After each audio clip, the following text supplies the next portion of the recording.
Assalamualaikum warahmatullahi wabarakatuh. Halo teman-teman. Di video kali ini kita akan membahas materi pasar dan aktivitas ekonomi. Pengertian dari pasar adalah tempat bertemunya penjual dan pembeli untuk transaksi. Pengertian ini tidak hanya terbatas pada pasar fisik, tetapi juga secara daring atau online. Jadi, pasar ini merupakan tempat bertemunya penjual dan pembeli untuk melakukan transaksi dan tidak hanya diartikan sebagai pasar yang bersifat fisik, tetapi juga sebagai pasar yang bersifat daring atau bersifat online. Pada era modern saat ini, bisa kita lihat pasar tidak hanya berupa wujud fisik, tetapi juga dapat berupa pasar online atau jual beli online yang dapat kita akses melalui teknologi informasi dan komunikasi yang berkembang pada saat ini. Melalui berbagai aplikasi belanja berbasis teknologi informasi dan komunikasi, kita dapat melakukan transaksi tanpa perlu bepergian. Bahkan saat ini kebanyakan orang yang mungkin malas keluar rumah lebih memilih untuk belanja di marketplace secara online karena harganya lebih murah, tidak mengeluarkan biaya transportasi, bisa menghemat waktu dan faktor lainnya yang membuat orang lebih memilih untuk belanja secara online. Secara umum, pasar yang ada dapat dibedakan menjadi dua, yaitu pasar konkret dan pasar abstrak. Oke, kita akan membahas kedua jenis pasar ini. Pasar konkret, apa itu yang dimaksud dengan pasar konkret? Pasar konkret merupakan tempat pertemuan antara pembeli dan penjual untuk melakukan transaksi secara langsung. Jadi pasar konkret ini pasar yang bisa kita lihat secara jelas ya, di situ ada pasarnya, ada juga barangnya di situ. Jadi itulah yang disebut dengan pasar konkret. Yang kita bertemu secara langsung antara pembeli dan penjual. Sedangkan yang kedua adalah pasar abstrak. Pasar abstrak maksudnya adalah pasar yang tidak nyata di mana transaksi antara penjual dan pembeli hanya dilakukan melalui internet atau melalui dunia maya, melalui telepon atau mobile phone. Di mana contoh dari pasar abstrak ini adalah marketplace yang ada pada saat ini seperti Shopee, Tokopedia, Lazada, TikTok, dan marketplace lainnya yang mana kita bisa berbelanja atau bertransaksi antara penjual dan pembeli secara online melalui dunia maya atau internet. Selain pembagian pasar secara umum, dilihat dari strukturnya, pasar juga dibedakan menjadi dua, yaitu ada yang namanya pasar persaingan sempurna dan pasar persaingan tidak sempurna. Pertama, kita akan membahas pasar persaingan sempurna. Pasar persaingan sempurna merupakan pasar yang paling ideal karena dapat menjamin terwujudnya kegiatan ekonomi yang lebih efisien. Di pasar ini terdapat banyak penjual dan pembeli, serta harga terbentuk melalui mekanisme pasar, sehingga penjual maupun pembeli tidak dapat mempengaruhi keadaan pasar. Selain itu, di dalam pasar persaingan sempurna tidak ada satu penjual atau pembeli yang dominan dalam pasar. Jadi harga terbentuk karena adanya mekanisme pasar, bukan dipengaruhi oleh suatu penjual ataupun pembeli. Namun dalam prakteknya, pasar persaingan sempurna ini tidak ada. Yang ada hanyalah ciri-ciri pasar yang mendekati pasar persaingan sempurna.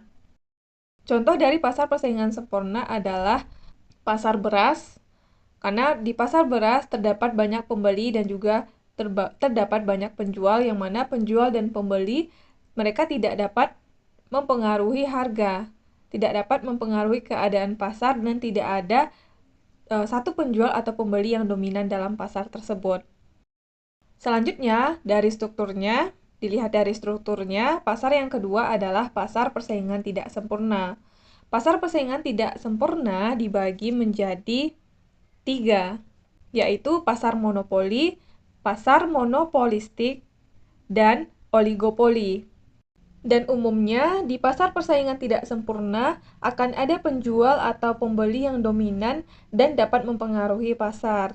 Yang mana hal ini bertolak belakang dengan pasar persaingan sempurna, tidak ada satupun penjual atau pembeli yang dominan dalam pasar.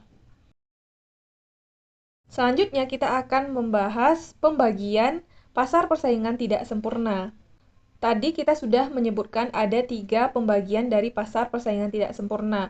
Yang pertama adalah pasar monopoli, yang kedua pasar oligopoli, dan pasar monopolistik atau pasar persaingan monopolistik. Yang pertama, pasar monopoli. Pengertian dari pasar monopoli adalah suatu bentuk pasar ketika hanya ada satu penjual atau pembeli, sehingga penjual atau pembeli tersebut dapat menentukan harga pasar.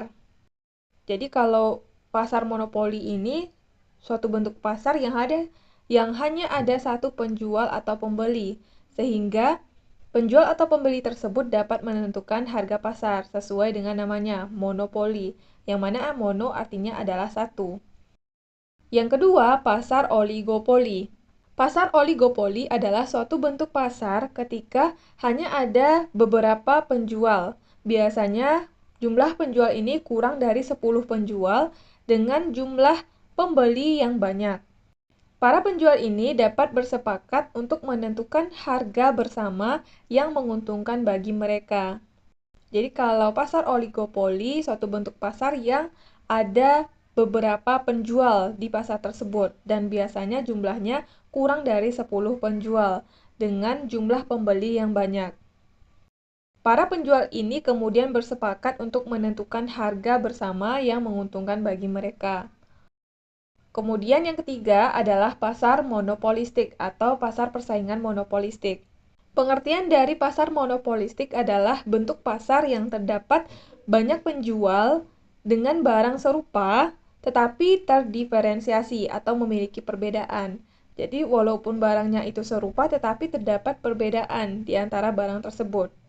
Masing-masing contohnya, kalau pasar monopoli contohnya adalah karena hanya terdapat satu penjual, artinya contohnya seperti PLN, Pertamina, kemudian KAI, PT KAI, Kereta Api Indonesia, dan sedangkan contoh dari pasar oligopoli adalah seperti pasar semen, kemudian contoh lainnya seperti industri penerbangan, kemudian adanya pasar telekomunikasi seperti Telkomsel, Tri, kemudian Indosat yang hanya beberapa saja, beberapa yang terdiri dari beberapa penjual saja. Yang terakhir adalah pasar monopolistik. Contoh dari pasar monopolistik ini adalah seperti industri sampo yang mana produknya itu serupa tetapi terdapat perbedaan di antara produk tersebut. Selanjutnya, slide terakhir, dengan adanya pasar, manusia dapat memenuhi kebutuhannya untuk bertahan hidup dan menaikkan taraf hidup. Setiap tindakan manusia untuk terus memenuhi kebutuhan dan menaikkan taraf hidupnya, ini disebut dengan aktivitas ekonomi. Jadi dengan adanya pasar, maka kita dapat lebih mudah untuk memenuhi kebutuhan kita untuk bertahan hidup dan menaikkan taraf kehidupan. Dan setiap tindakan yang kita lakukan untuk terus memenuhi kebutuhan dan menaikkan taraf hidup, ini disebut dengan istilah aktivitas ekonomi. Jadi aktivitas ekonomi ini merupakan tindakan manusia untuk memenuhi kebutuhannya untuk dapat terus hidup dan menaikkan taraf hidupnya. Itulah yang disebut dengan aktivitas ekonomi. Oke, sekian materi kita pada kesempatan hari ini. Semoga video ini bermanfaat. Terima kasih kepada teman-teman yang sudah menonton sampai akhir. Assalamualaikum warahmatullahi wabarakatuh.